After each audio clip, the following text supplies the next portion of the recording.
हप्ता जमा होणार आहे। शिर्डीमध्ये पंतप्रधान नरेंद्र मोदी यांच्या हस्ते वितरण देखील होईल। राज्यातील 13,45,000 शेतकऱ्यांना या दोन्ही योजनांचा लाभ मिळेल। कृषी विभागाकडून 1,720 कोटी रुपयांचा निधी मिळाल्याचं कृषी मंत्री राज्यातील तमाम शेतकरी बांधवांनो, आजचा दिवस साधा नाही। आजचा दिवस फक्त बातम्या ऐकायचा नाही, तर आजचा दिवस तुमच्या खात्यामधील पैसे तपासायचा आहे।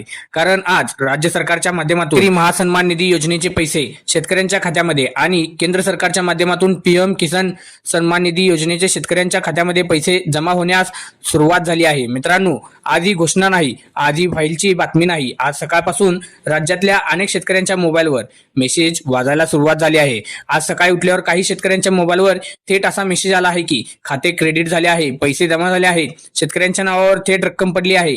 आणि म्हणूनच मित्रांनो, आज जो गोंधळ आहे, जो उत्साह आहे आणि जो फोन येत आहे, त्यामागचं कारण एकच आहे, पैसे खऱ्या अर्थाने आता पडायला सुरुवात झाली आहे। मित्रांनो, आज एकही नाही, आज दोन योजना एकाच वेळी शेतकऱ्यांसाठी सुरू झाल्या आहेत।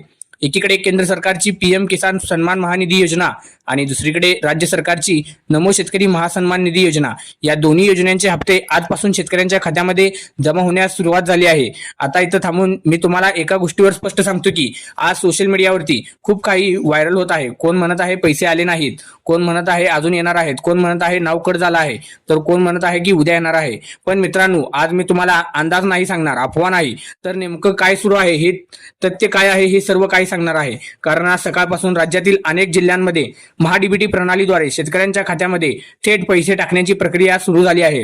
ही प्रक्रिया एकदम सकाळच्या दरम्यान केली आहे। सगळ्यांसाठी एकसारखी नसते, जी टप्प्याटप्प्याने चालते, ती हळूहळू पुढे सरकत असते। म्हणूनच आज काही शेतकऱ्यांच्या खात्यामध्ये पैसे पडले आहेत आणि काही शेतकऱ्यांना थोड्या वेळाने किंवा थोड्या दिवसांनी पैसे पडणार आहेत। मित्रांनो, जर आज तुमच्या खात्यामध्ये पैसे आले नसतील तर लगेच निराश होऊ नका, कारण आजचा दिवस पूर्णपणे पैशांचं वितरण चालू आहे, वितरण होणार आहे। आणि म्हणूनच हा व्हिडिओ शेवटपर्यंत पाहणं प्रत्येक शेतकऱ्यासाठी खूप गरजेचं आहे। आता पुढे नेमकं काय, नेमकं कोणते पैसे कोणत्या खात्यामध्ये येणार, एकत्रित किती रक्कम येणार, पैसे कोणाला आधी कोणाला नंतर मिळणार आणि ज्यांना आज नाही मिळाले त्यांना कधी मिळणार, हे सगळं मी या भागामध्ये सांगणार आहे। त्यामुळे हा व्हिडिओ शेवटपर्यंत नक्की पहा मित्रांनो, आता जर शांततेपणे लक्ष देऊन ऐका, कारण इथे सगळ्यात महत्त्वाची माहिती सुरू होते। आज जे पैसे शेतकऱ्यांच्या खात्यामध्ये येत आहेत ते फक्त एका योजनेचे नाही, तर दोन वेगवेगळ्या सरकारकडून येणारे पैसे आहेत। म्हणजे केंद्र सरकारच्या माध्यमातून पीएम किसान महासन्मान निधी योजना आणि दुसरी म्हणजे राज्य सरकारच्या माध्यमातून नमो शेतकरी महासन्मान निधी योजना। या दोन्ही योजना वेगवेगळ्या आहेत, पण आज एकाच दिवशी या दोन्ही योजनांचे हप्ते शेतकऱ्यांच्या खात्यामध्ये जमा होण्यास सुरुवात झाली आहे। आता बांधवांनो, या योजनेअंतर्गत पात्र शेतकऱ्यांना दरवर्षी 6,000 रुपये दिले जातात आणि हे पैसे 3 समान हप्त्यांमध्ये म्हणजे प्रत्येकी 2,000 रुपयाच्या स्वरूपात दिले जातात। आज त्या योजनेचा पुढचा हप्ता थेट बँक खात्यामध्ये टाकण्यात येणार आहे आणि अनेक शेतकऱ्यांना हा पैसा प्रत्यक्षात मिळायला सुद्धा सुरुवात झाली आहे। यावेळी राज्य सरकारच्या माध्यमातून अनेक शेतकरी महासन्मान निधी योजनेचे पैसे देखील शेतकऱ्यांच्या खात्यात जमा होण्यास सुरुवात झाली आहे।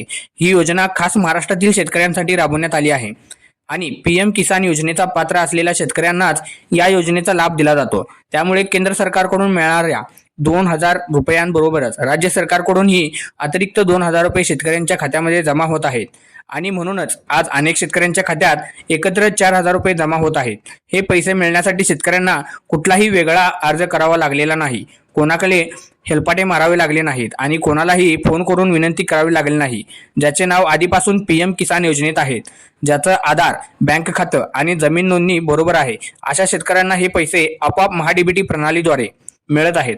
संपूर्ण प्रक्रिया ही स्वयंचलित पद्धतीने चालू आहे। आता अनेक शेतकऱ्यांना मनात एक प्रश्न निर्माण होत आहे, आज सकाळी काहींच्या खात्यामध्ये पैसे आलेत, पण काहींच्या खात्यात अजून पैसे का आले नाहीत? यामागे कुठलाही घोटाळा किंवा नाव काढून टाकलेलं नाही, तर ही फक्त यांत्रिक आणि प्रशासकीय प्रक्रिया आहे। कारण आज एकाच वेळी हजारो कोटी शेतकऱ्यांच्या खात्यामध्ये टाकले जात आहेत आणि त्यामुळे ही रक्कम एका क्षणात सगळ्यांच्या खात्यात जाणे शक्य नसते। महाडीबीटी प्रणालीद्वारे टप्प्याटप्प्याने पाठवले जाते। काही शेतकऱ्यांची नावे पहिल्या टप्प्यात येतात, काहींची नावे दुसऱ्या टप्प्यामध्ये येतात आणि काही शेतकऱ्यांची नावे शेवटच्या टप्प्यामध्ये समाविष्ट असतात। त्यामुळे एखाद्या शेतकऱ्याला आज सकाळी पैसे मिळाले असतील तर दुसऱ्याला संध्याकाळी किंवा तिसऱ्याला उद्या परवा मिळू शकतात आणि काहींना पुढच्या दिवशी देखील मिळू शकतात। अनेक वेळा असेही दिसून येते की खात्यात जमा झालेले असतात, पण बँकेकडून मोबाईलवर येणारा मेसेज उशिरा येतो किंवा कधी कधी येतच नाही। म्हणून फक्त मेसेज आला नाही म्हणून लगेच पैसे मिळाले नाहीत असा निष्कर्ष काढू नये।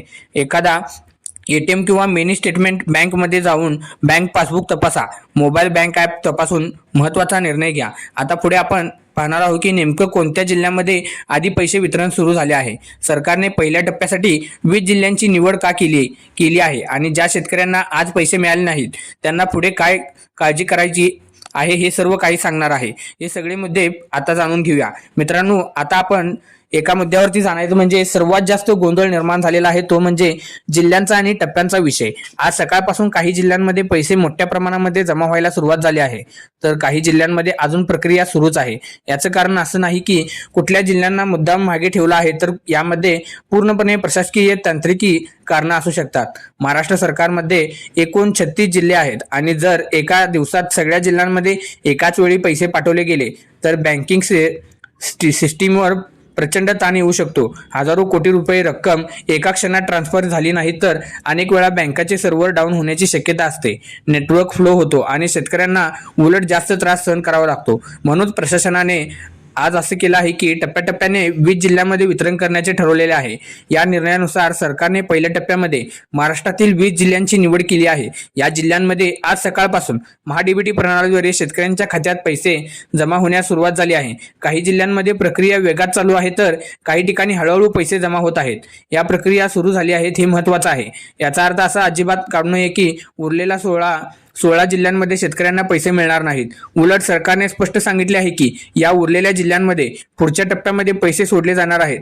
प्रशासनाचा उद्देश एकच आहे, जो म्हणजे एकही पात्र शेतकरी या योजनेतून वंचित राहू नये आणि कोणालाही बँकेमध्ये रांगामध्ये उभं राहू लागू नये. आता काही शेतकऱ्यांच्या मनात असा प्रश्न येत आहे की जर आपला जिल्हा पहिल्या 20 जिल्ह्यांमध्ये नसेल तर आपण काय करायचे. मित्रांनो, अशा वेळी कुठलीही घाई करण्याची गरज नाही, कुठलाही अर्ज भरण्याची गरज नाही आणि कुठल्याही कार्याला धाव घेण्याची गरज नाही, कारण प्रक्रिया पूर्णपणे सरकारकडून आपोआप चालली आहे आणि शेतकऱ्यांना फक्त थोडा संयम ठेवणं गरजेचं आहे.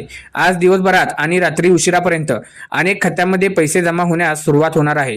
काही शेतकऱ्यांना संध्याकाळपर्यंत मिळू शकतं, तर काही शेतकऱ्यांना रात्री सुद्धा, तर काहींना पुढच्या दिवशी सकाळपर्यंत देखील सुद्धा येऊ शकतं.